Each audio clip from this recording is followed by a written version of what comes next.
ഓണമൊക്കെ അടുത്ത് വരികയാണ്. നമുക്ക് എളുപ്പത്തിലൊരു അവിയൽ എങ്ങനെ ഉണ്ടാക്കാം, അതാണ് ഇന്നത്തെ വീഡിയോ. അപ്പോൾ അവിയൽ ഉണ്ടാക്കാനായിട്ട് വെജിറ്റബിൾസ് ഒക്കെ നീളത്തിൽ അരിഞ്ഞെടുക്കുക. ഇത് എന്തൊക്കെയാണ് ഞാൻ എടുത്തേക്കുന്നത് നോക്കാം. ഒരു 3 ക്യാരറ്റ് നീളത്തിൽ അരിഞ്ഞെടുക്കുക. പിന്നെ മുരിങ്ങയ്ക്ക നീളത്തിൽ അരിഞ്ഞുണ്ട്. പിന്നെ അതിനകത്ത് കുക്കുംബറുണ്ട്, ഒരു ഹാഫ് കുക്കുംബർ മതി. പിന്നെ അതുപോലെ തന്നെ ഉരുളക്കിഴങ്ങ് അരിഞ്ഞെടുത്തിട്ടുണ്ട്, പയറുണ്ട്, അതുപോലെ ബീൻസ് ഉണ്ട്. പിന്നെ ഞാൻ പച്ച മാങ്ങായും ഇട്ടിട്ടുണ്ട്. ഇതൊക്കെയാണ് ഇതിനകത്ത് എടുത്തിരിക്കുന്നത്. അത് വാഴയ്ക്ക അരിഞ്ഞതാണ്. വാഴയ്ക്ക നീളത്തിൽ അരിഞ്ഞ് നന്നായിട്ട് 3 പ്രാവശ്യം വെള്ളത്തിൽ കഴുകി വെച്ചു. ചേമ്പുണ്ട്, ചേമ്പും നന്നായിട്ട് നീളത്തിലരിഞ്ഞ് കഴുകി 4 പ്രാവശ്യം വെള്ളത്തിൽ നന്നായിട്ട് കഴുകി എടുത്തിട്ടുണ്ട്. പിന്നെ കുറച്ച് പച്ചമുളക് എടുത്തിട്ടുണ്ട്. പിന്നെ സവാള ഒരു സവാളയുടെ പകുതി മതി. കുറച്ച് കരിയാപ്പില, കുറച്ച് വഴുതനങ്ങായും എടുത്തിട്ടുണ്ട്. പിന്നെ ഇതിൻ്റെ കൂടെ നമുക്ക് ചേനയൊക്കെ ഇടാം. അപ്പോൾ എനിക്ക് ചേന കിട്ടാത്തതുകൊണ്ടാണ് ഇടാത്തത്. ചേനയൊക്കെ ഉണ്ടെങ്കിൽ നല്ലതാണ്. പരയ്ക്കാനായിട്ട് തേങ്ങ ചിരകി എടുത്തിട്ടുണ്ട്. കുറച്ച് പച്ചമുളക് വെച്ചിട്ടുണ്ട് 2-3 അതുപോലെ 2 ഉള്ളി, പിന്നെ കുറച്ച് ജീരകം. ഇതെല്ലാം നന്നായിട്ടൊന്ന് ഒതുക്കിയെടുക്കുക. അപ്പോൾ പാൻ അടുപ്പത്ത് വെച്ചിട്ട് ചൂടായി കഴിയുമ്പോഴത്തേനും വെളിച്ചെണ്ണ ഒഴിച്ചു കൊടുക്കുക. വെളിച്ചെണ്ണ നന്നാണ് ചൂടായിട്ടുണ്ട്. ചൂടായി കഴിയുമ്പോൾ ആദ്യം ഇട്ട് കൊടുക്കേണ്ടത് ചേനയുണ്ടെങ്കിൽ ചേനയാണ്. ചേനയ്ക്കല്ലേ കൂടുതൽ വേവുള്ളത്. അപ്പോൾ കൂടുതൽ വേവുള്ള സാധനങ്ങൾ ആദ്യം ഇട്ട് കൊടുക്കുക. ഞാനിപ്പോൾ ഇവിടെ നമ്മൾ അരിഞ്ഞു വെച്ചിരിക്കുന്ന വെജിറ്റബിൾ ഇട്ട് കൊടുക്കുകയാണ്.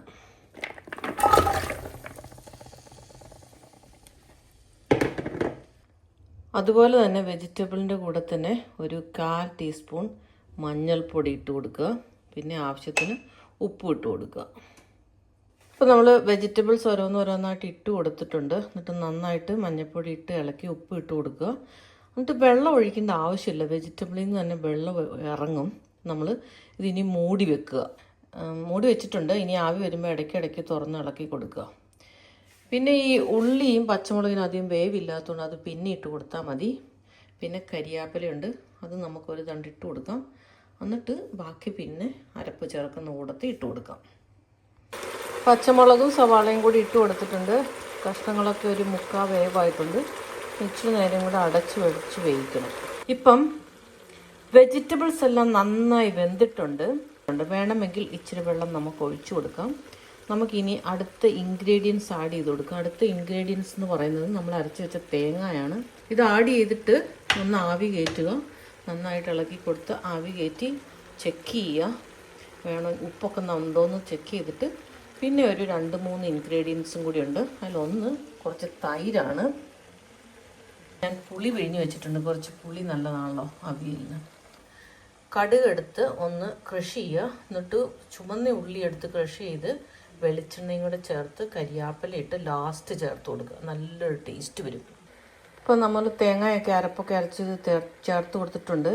ഇനി അത് നന്നായിട്ടൊന്ന് ആവി കയറി എല്ലാം ഒന്ന് ചൂടായി കഴിയുമ്പോഴാണ് ഈ നെക്സ്റ്റ് ഇൻഗ്രീഡിയൻറ്റ് ഇട്ട് കൊടുക്കേണ്ടത്. ഇപ്പം ഞാൻ ഇതിനകത്ത് ഇച്ചിരി പുളി ചേർത്ത് കൊടുത്തിട്ടുണ്ട്. ഇനി നമുക്കൊരു 2-3 സ്പൂൺ തൈരും കൂടെ ചേർത്ത് കൊടുക്കാം. തൈരും കൂടെ ചേർത്തപ്പോഴത്തേനും ഇതാണ് ഒരു ഫൈനൽ ലുക്ക്. ഇത് നമ്മുടെ ഫൈനൽ ഇൻഗ്രീഡിയൻസ് ചേർത്ത് കൊടുക്കാം. നല്ലൊന്നാതിര ടേസ്റ്റി അവിയൽ റെഡി ആയിട്ടുണ്ട്.